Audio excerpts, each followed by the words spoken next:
What is up, my fellow Starborn, and welcome back to another Starfield video. And today's video we're going to talk about how the continued success of Starfield continues to impress people 2 months later.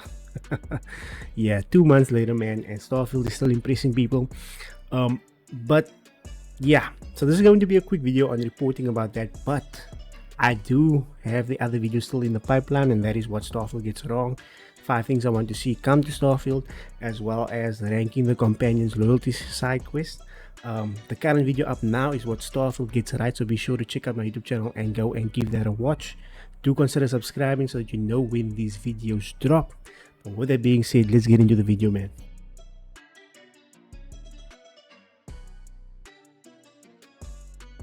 So the headline today is Forbes reporting that 2 months later, Starfield's continued performance is kind of unbelievable.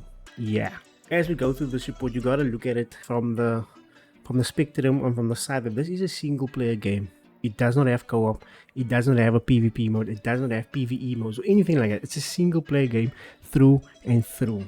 So let's look at this. So the report says, no, with all the near perfect games out in 2023, I do not believe that Starfield has a shot at Game of the Year.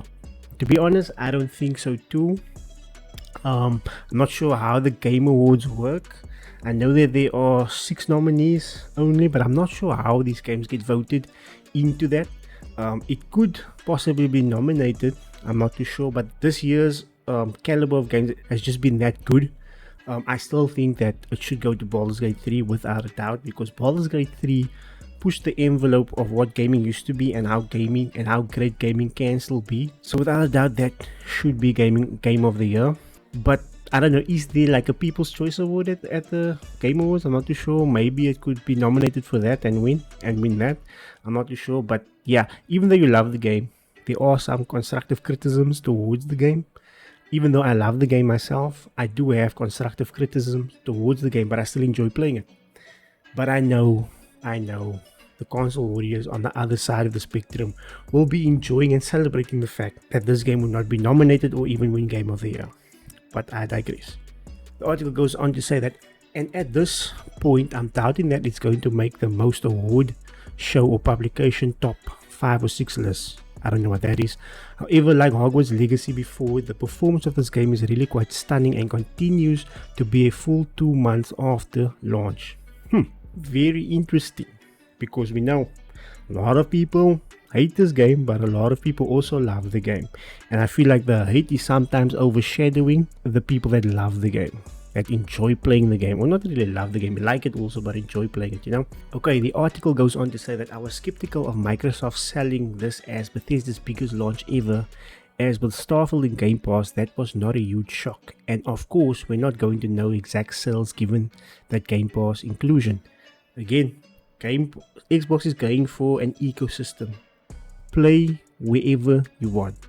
And they're winning at that system that other companies are starting to follow suit. Whether you like it or not, other companies are starting to follow suit. Then the article says that, however, every time I circle back to see how Starfield is doing, I am deeply impressed. This is a single player game that doesn't have PvP, co-op, or even official mod support yet, like Bethesda's other games. Exactly. The full mod support is only dropping next year with the expansion Shattered Space. Alright, it doesn't have PvP, it doesn't have co-op, it is through and through a solo single player game. But yet there are still thousands of people playing this game. It is also a game that I would consider to be a somewhat hard ending despite its new game plus loop, and yet here we are. I don't think the game has somewhat a hard ending. There's so much more game mechanics and systems that you can take advantage of and have fun with, like building outposts, building ships, doing combat, going to outposts and things like that, you know, explore planets, whatever. Like me, I've completed the game, and now before I went through the Unity, I haven't done so yet, but I've decided to rather not do it and go build some outposts. I'm creating my Batcave and things like that, you know. There's a lot of things, a lot of mechanics that you can take advantage of post game. And like I said, that is what Bethesda does. They build games that you can play for the next 5 to 10 years. Look at Skyrim and many of these other Bethesda games that people are still playing today. The article then goes on to say that 2 months later, Starfield remains the 6th most played game on Xbox, behind only massive multiplayer games like Fortnite, Call of Duty, Roblox, Rainbow Six Siege, NBA 2K24 and Apex Legends. That puts it ahead of GTA Online, Madden, Overwatch, Rocket League and even Minecraft on Xbox. That is crazy. Now we know that for September it was sitting as the second most played game for the month of September, which is understandable because that's the month it launched. And I saw a couple of videos where people were reporting this, and I asked a question on this one particular video.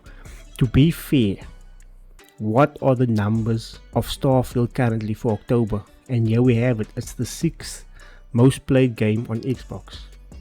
Now it's only led by other multiplayer games, which is crazy because it's a single player game. And for September it was just behind Fortnite. You know, everybody plays Fortnite. That's a beast of its own, but it's still in the top 10 of the most played games on Xbox. That is very telling. Like, come on. And people are saying, and you have people making jokes, poking fun at the game. Oh, we're still playing Starfield. Well, clearly people are still playing it. But anyway, I digress. Then the article goes on to say that on Steam the numbers are also impressive. Starfield is still putting up 50,000 concurrent player peaks at night, which have remained remarkably steady. Yes, it fell down from 300,000, right? Because remember it was about 330,000. Yes, it fell down a lot because a lot of people don't like the game. A lot of people are waiting for the major updates like the DLSS and things like that, or they finish the game and they've had their fill of Starfield, you know, which is understandable. More people will come back to the game as there are more updates, as there are more expansions and things like that drops, as there's more official mod support from Bethesda. You'll see more players coming back to it. But 50,000 peak at night is still great. And I mean, that's for a single player game. Just remember that's a single player game. Yes, it's going down over time, but again, we are 2 months into the release of a single player game here, and we just do not see performances like this often, if ever. Baldur's Gate 3 is going even harder, but PC is its main platform. You see, the only other game that's going really harder than this is Baldur's Gate 3, which, like I said, is game of the year. So you start to see the pattern of how impressive it is that a single player game is still pulling up such numbers. It's also important to keep in mind that Starfield is on PC Game Pass, so these numbers would be higher if it was Steam only and not available for free if you want to deal with a worse storefront. You see, so you gotta look at this. You have Starfield on Game Pass. For the consoles, you have it on PC Game Pass as well. That's where I played on PC Game Pass as well as the console Game Pass, right? Then you have it on Steam, obviously. So there are 3 ways to play the game: on Steam, console, and PC Game Pass. So we don't have the numbers yet for the PC Game Pass and the Xbox thing, but I mean, it's like sitting at number 6. Now I don't know if that includes the PC Game Pass numbers, but like it says here, the Steam numbers would be higher if the game was not available on PC Game Pass, because most people play on PC. Then the article goes on to say that finally there's the performance of Xbox as a whole. The gaming unit made 3.9 billion this past quarter, its largest quarter one ever. That was driven at least in part by Starfield's performance, where it sparked the single highest day of Xbox Game Pass in the history of the service, part of the quarter's 13% increase in content and service revenue, actually offsetting a 7% drop in hardware sales. Wild. And yet people say that Starfield is a flop. I don't understand. Look, I'm all for constructive criticism, and I love the game and enjoy it, but I've given the game my fair share of constructive criticism as well. But I don't understand the outright hate that this game continues receiving. It's like, I just don't understand. Why does it get this outright hate? Constructive criticism, I can understand. But you telling me that you play the game for 100 hours, then you go and leave a review to say that you do not recommend the game. But then after that, you go and put in another 150 hours back into the game. Clearly, at some point, something connected with you, with the game. something in the game connected with you, that you put that much hours back into it after you play.